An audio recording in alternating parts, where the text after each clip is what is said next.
கர்த்தருடைய பரிசுத்தமுள்ள நாமத்திற்கு மகிமை உண்டாவதாக. கர்த்தர் தாமே உங்களை ஆசீர்வதிப்பாராக.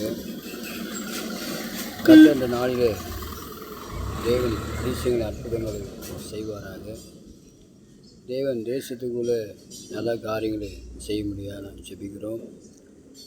கர்த்தர் இந்த கடைசி நாட்களிலே ஏழை எளிய மக்களெல்லாம் கர்த்தர் ஆசீர்வதித்து உயர்த்த முடியாய் ஸ்தோத்திரம் ஜெபங்களை பண்ணுகிறோம்.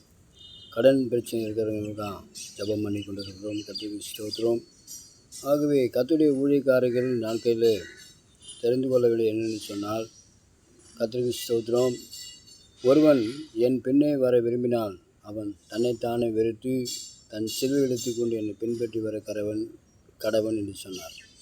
அதுபோல் இந்த கடைசி நாட்களிலே ஊழியக்காரர்கள் லூக்கா 14ஆம் அதிகாரத்தில் இவைகளை நாம் வாசிக்கிறோம், படிக்கிறோம். ஆகவே அதுபோல் ஊழியக்காரர்கள் நாட்களிலே கடைசி காலத்தில் தியாகமாக கிறிஸ்தவ சமுதாயத்தில் நிறைய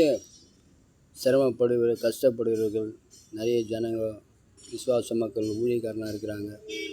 அவங்களுக்கெல்லாம் உதவி செய்து எப்படி ஆகிலும் கர்த்தருடைய நாமத்தை மகிமைப்படுத்தக்கூடிய காரியங்களை இந்த நாட்களை செய்ய முடியாது ஜெபிக்கிறோம். சுவிசேஷங்கள் ஊழியங்கள்லாம் ரொம்ப குறைவாக இருக்குது. கர்த்தருடைய வார்த்தையை அநேக மக்களுக்கு போய் சுவிசேஷங்களை சொல்ல வேண்டும்.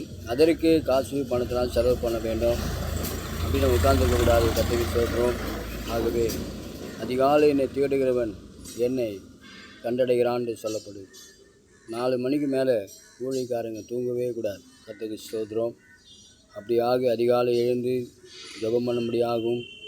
கடைசி நாட்களில் அவருடைய ஊழியத்தை சுறுசுறுப்பாக செய்யும்படியாக நாம் போதிக்கப்படுகிறோம். கர்த்தருக்கு ஸ்தோத்திரம். கடைசி நாட்களில் சயின்டிஸ்டெல்லாம் சொல்லும்போது விஞ்ஞானிகள்லாம் என்ன சொல்கிறாங்க,